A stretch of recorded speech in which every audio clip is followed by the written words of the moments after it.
Welcome to the Customer Experience podcast series, which supplements the global best-selling book, Customer Experience.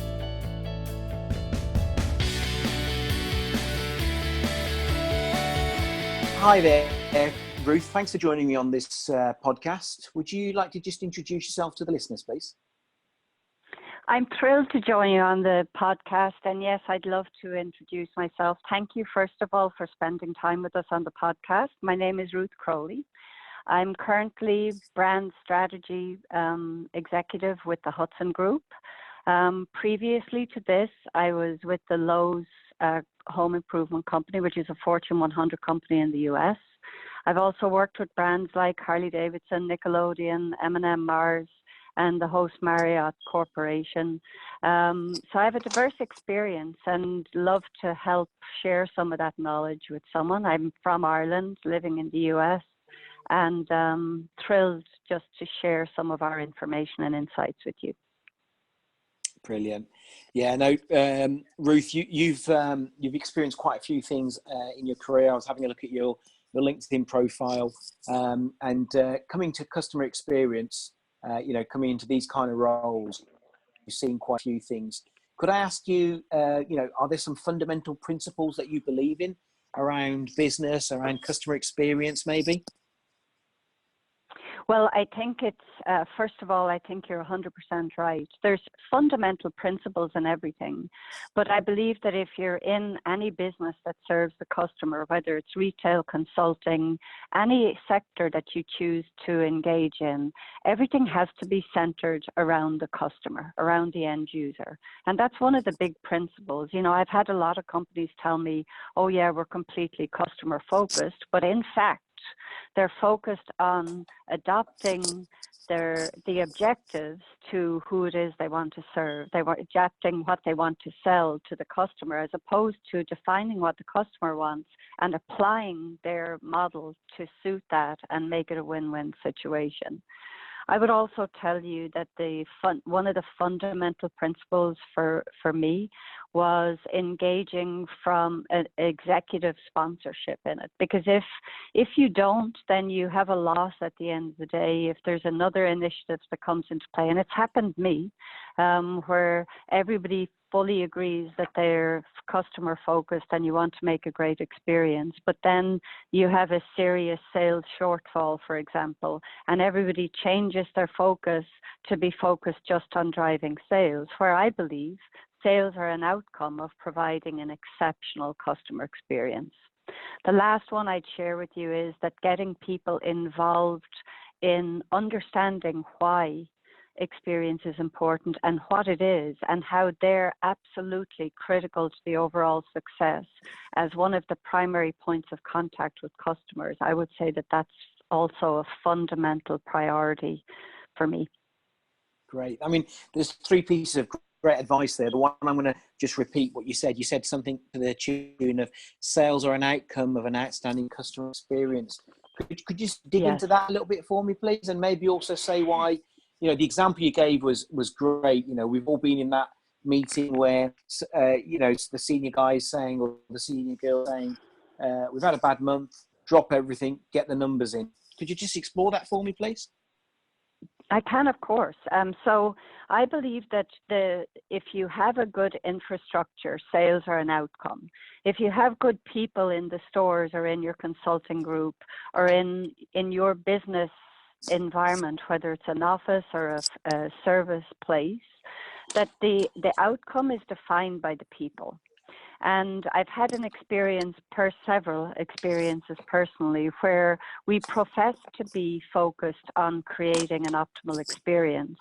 But sometimes it's difficult for people to understand that behavior drives everything for the customer. And so if you can understand the customer behavior and where the customer is mentally, well, then you can drive what you create to suit their needs. And so I believe that it's really important to kind of convey that and to bring that into the culture, to change the mindset in an organization such that that becomes the priority. In every instance where I've worked with people, and it's always a collaborative effort, by the way, but where we've worked to create an infrastructure and a culture where the customer is at the center of everything you do, then you win.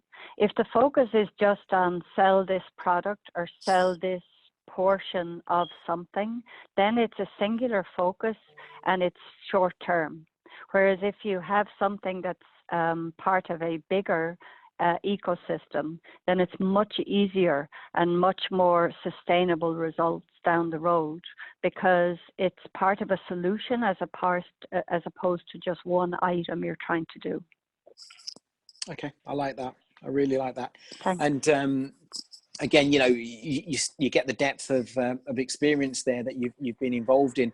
I mean, do you want to highlight any particular project or a couple of examples of areas where you think you've seen, you know, stuff you've been involved in yourself, or some stuff you've seen which really nails a good CX design or a good CX mindset, maybe? We have one great example that I can tell you about that's very recent. And, you know, there was initially, one of the reasons I think that customer experience is an inclusive process is because then people understand why they become the advocates and they can take it forward. One of the reasons CX fails, and we can talk about this a little bit later, is that it's a journey. It's not a one and done. It's not a check the box, tick the box, and you're done. But I'll give you an example of recently worked on a project with an amazing team.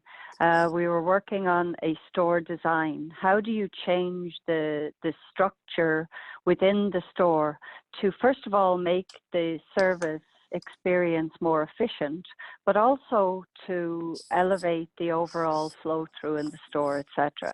We had a lot of people working with us who were very qualified operators, had a very distinct point of view, and so the natural tendency for everybody was to just do what they were asked, do what they were told. And I asked the group that I worked with to say, let's create what we believe is right. And what we believed to be right was based on experience. It was also based on customer intercept studies. It was based on customer ethnography, and also observing, like following, living in the customer's footsteps. In the store, we also worked with the associates to better understand what their complications with, what were some of the challenges they had to work with on a day-to-day basis. Because if we had a more human empathy around the overall experience, perhaps we could design to suit that rather than just designing what someone thought was right. So long story short, we developed what everybody thought they wanted. And then we designed what we believed would be right. And so we brought, first of all, the group into what they wanted. And they said, yep, this is great. We like this. We've done this previously. This will work. This will work. And we said, okay, we really love this. We think it's a viable solution. However, and then we took them around and built a live prototype and said, what about this? And immediately they completely stopped and they saw it with a different lens. And so what I tend to do is, rather than a telescopic view or a microscopic view, I tend to have a kaleidoscope view on it. And you do a lot of what we do in human-centered design is diverge and converge. What we did was show the group not only what was based on best practices, but also considered what the associates and the customer had to deal with on a day-to-day basis. We also anticipated best in class in the industry, like some of the emulators we had, and also digitally, what are we going to need in the future, such as self-checkout, etc. And so by, if you will, anticipating some of the needs and anticipating the demands of the business down the road, we created a solution that was more advanced, that was more customer centric, but also served the needs of operations in that we could help people more effectively, we could serve them more efficiently, and we could also create a model that was more flexible to change with the ever-changing needs in the retail environment. And we did that through the people, but we had to help people see it. As you know, 80% of the images sent to the brain are visual.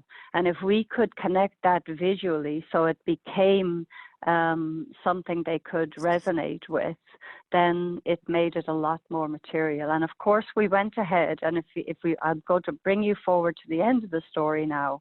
We implemented it. It was, first of all, of course, went into test mode, and that was one of the values of doing a prototype. We could tweak it and we could modify it before going full scale.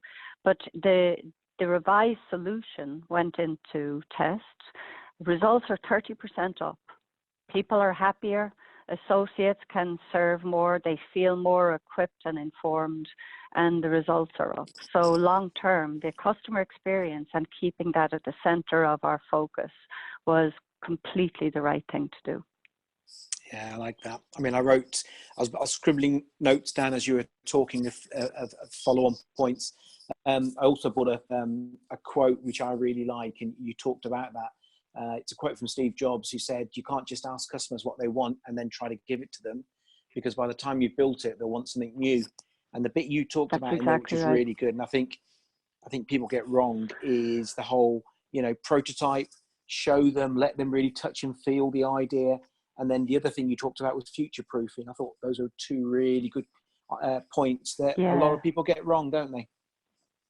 That's right. Or, in a corporate infrastructure, I have a saying that I use. First of all, if it's collaboration, is like multiplication. So if I listen intently to what people are saying, I may be able to interpret it more effectively. But the other key thing is engaging people. And I'm really a fan of not allowing the vertical functional silo get in the way of the horizontal journey that the customer, the associates have to follow every day. I like that. Can I come back to your book, your chapter in the book? So it was lovely collaborating with you. You had a really simple title. It was that customer experience is not an initiative. That's sometimes you can say a lot in a few words. What were you trying to explain with that statement, please?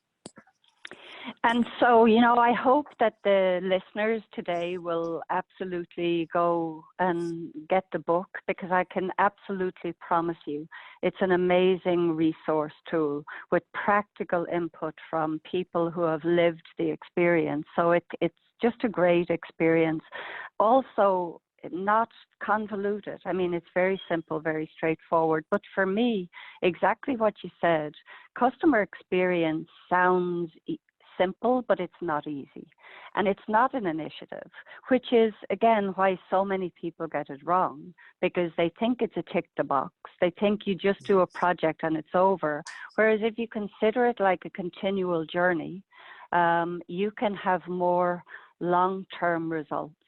And that's what we tried to articulate in the chapter, was that if you see customer experience as an initiative, at the end of the day, you won't optimize the results that you can achieve by having a more long-range view.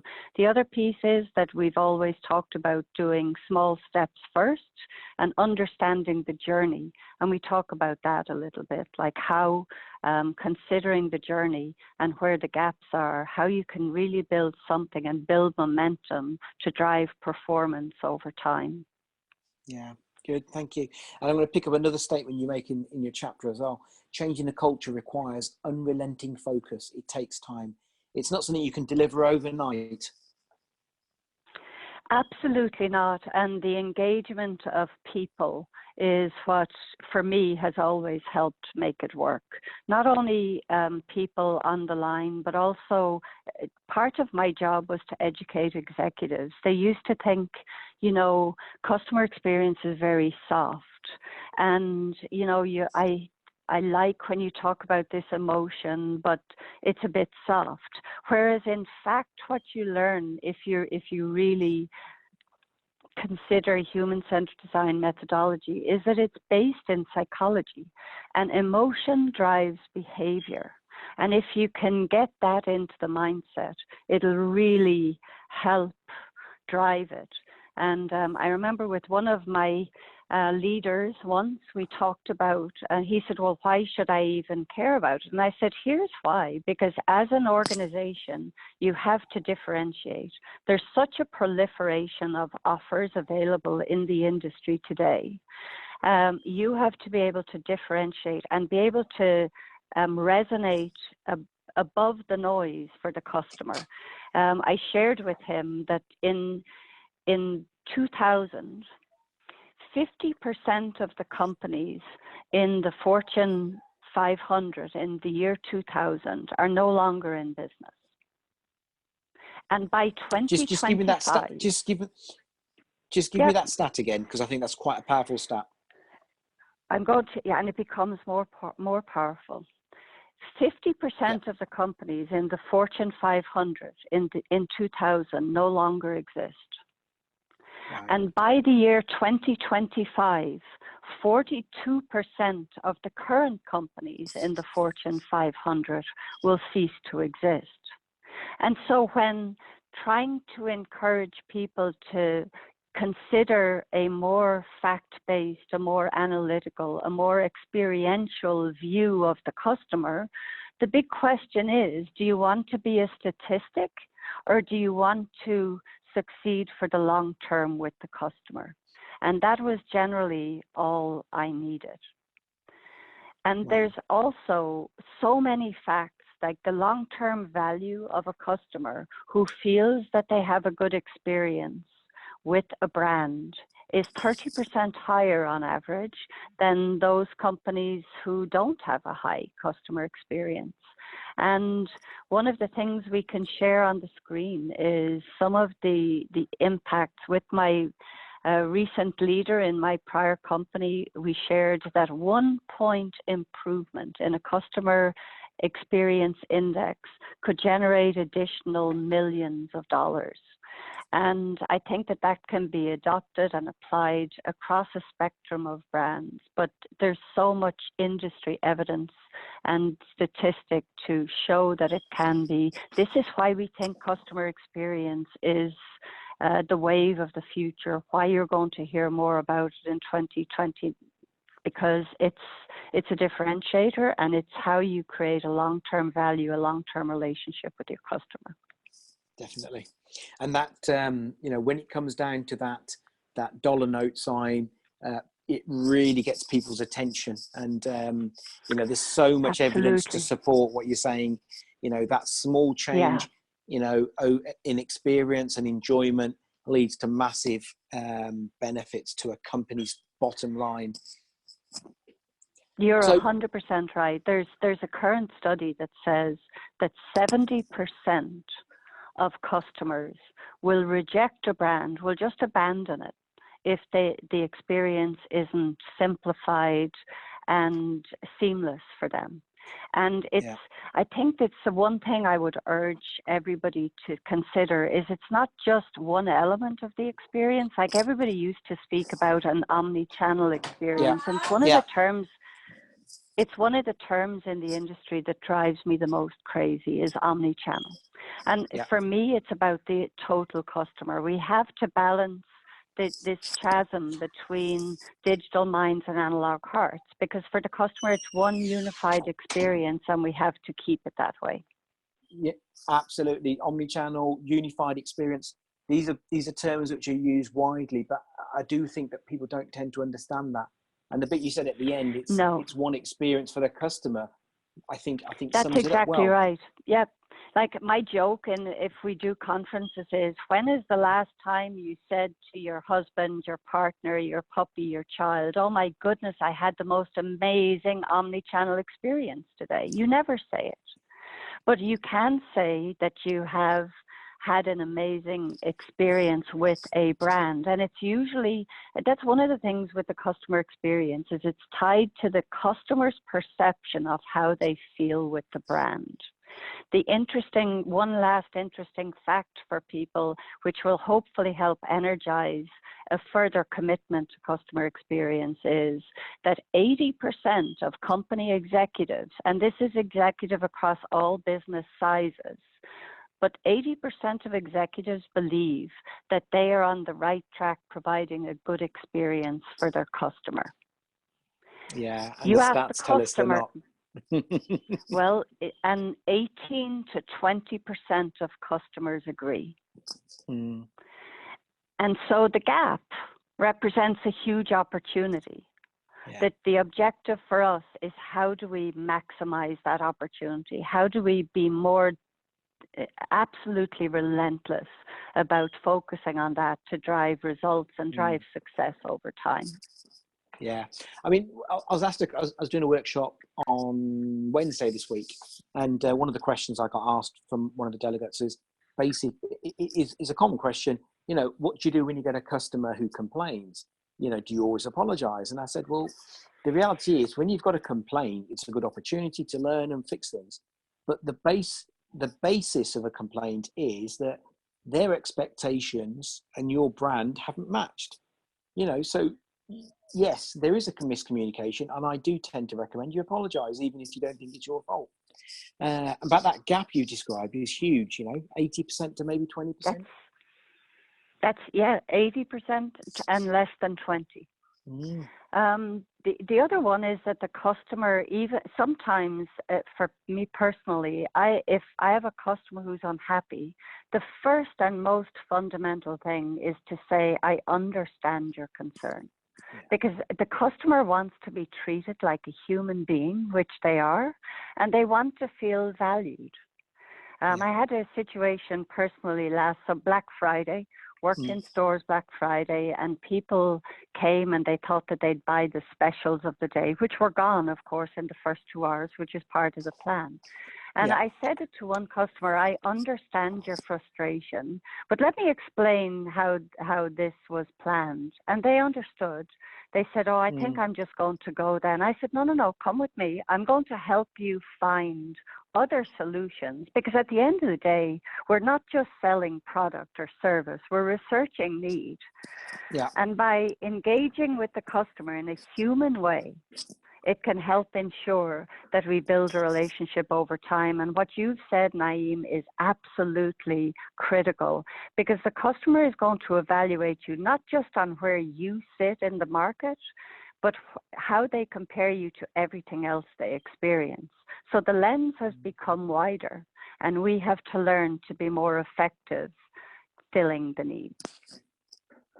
Okay, great. No, I like that. So talking to Ruth Crowley from